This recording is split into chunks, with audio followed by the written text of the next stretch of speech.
Mengenal biosaka sebagai metode pertanian ramah lingkungan dalam rangka mewujudkan pertanian yang maju, mandiri dan modern sesuai semboyan Menteri Pertanian. Pemerintah mendukung penerapan hasil-hasil inovasi sederhana terutama yang dikembangkan oleh petani. Salah satunya adalah biosaka. Biosaka merupakan larutan ekstrak tumbuhan yang berperan sebagai elisitor yang dapat meningkatkan produktivitas tanaman. Penggunaan biosaka dalam usaha tani adalah sebagai salah satu upaya perlindungan tanaman berbasis ekologi untuk menjaga kelestarian lingkungan. Penggagas biosaka Muhammad Ansar menyebutkan bahwa keberhasilan petani di Blitar dalam peningkatan hasil dan kualitas hasil produksi padinya menggunakan bahan alami biosaka yang terdapat di sekitar areal pertanaman. Menggarisbawahi penggagas biosaka, Prof. Dr. Robert Manurung dosen dan guru besar ITB menyatakan bahwa biosaka sebagai elisitor yang dapat merangsang sel-sel pada tanaman sehingga dapat tumbuh dengan baik. Di berbagai kesempatan, Suwandi Direktur Jenderal Tanaman Pangan mendorong petani untuk terus berinovasi dengan terobosan-terobosan baru yang dapat meningkatkan produksi pertanian untuk memenuhi kebutuhan pangan nasional. Dalam rangka mendukung penerapan inovasi tersebut, Dinas Pertanian dan Ketahanan Pangan Daerah Istimewa Yogyakarta melalui Balai Proteksi Tanaman Pertanian melaksanakan BIMTEK pembuatan biosaka di tingkat petani, yang diawali di 4 kecamatan yaitu Kecamatan Karangmojo, Sentolo, Pundong dan Minggir. Pembuatan biosaka di kelompok Tani Mulyo Karangnongko Karangmojo Gunung Kidul. Meskipun baru pertama kali dikenalkan pada petani, sudah menimbulkan ketertarikan dan rasa penasaran yang tinggi bagi peserta BIMTEK. Peserta sangat antusias dalam mengikuti praktek pembuatannya dan sangat tertarik untuk mencoba teknologi mudah dan murah ini, di mana dapat dibuat sendiri oleh petani. Hasil dari BIMTEK berupa larutan ekstrak tumbuhan yang kemudian dibagi ke seluruh peserta untuk diuji cobakan di lahannya masing-masing.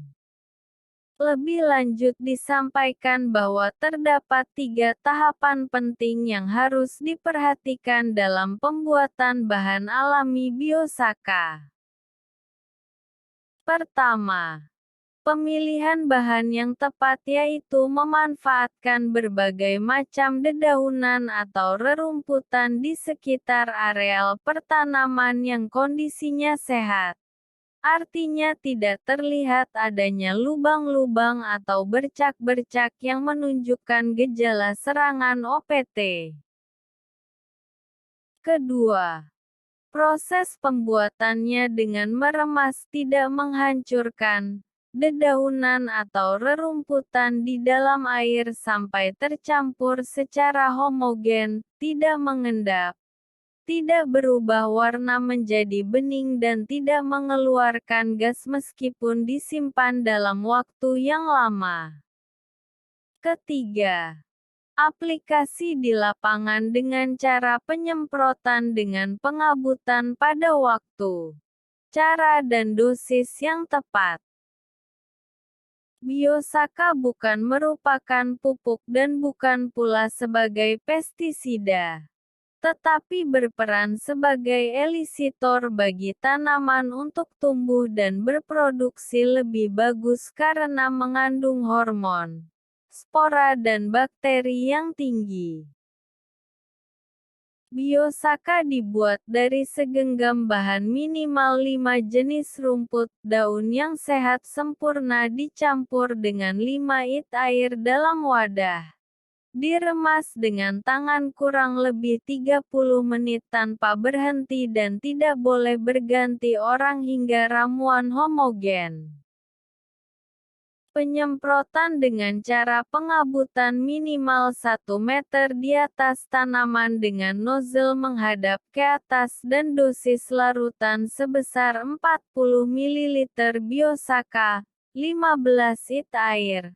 Sisanya disimpan untuk aplikasi berikutnya. Waktu penyemprotan bisa pagi atau sore hari. Namun sebaiknya pada sore hari dengan memperhatikan cuaca dan arah angin.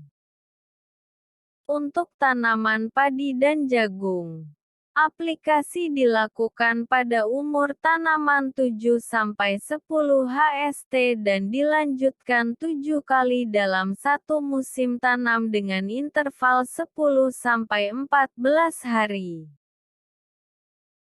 Manfaat penggunaan Biosaka ini adalah ramah terhadap lingkungan, hemat biaya, hemat pupuk hingga 50%, menurunkan penggunaan pestisida kimia, mengurangi serangan hama dan penyakit, lahan menjadi lebih subur dan produksi lebih bagus. Sebagai salah satu metode pertanian ramah lingkungan, pemanfaatan Biosaka merupakan teknologi mudah dan murah yang dapat diterapkan oleh petani dalam upaya menekan biaya produksi dan meningkatkan produktivitas usaha taninya. Perlunya kajian lebih mendalam lagi di beberapa lokasi untuk mengeksplorasi jenis tumbuhan yang bermanfaat lainnya di sekitar areal pertanaman serta pengaruh lokal spesifik kondisi tanah di lokasi penyusun. Da. Pertiwi POPT Ahli Madya UPTD BPTP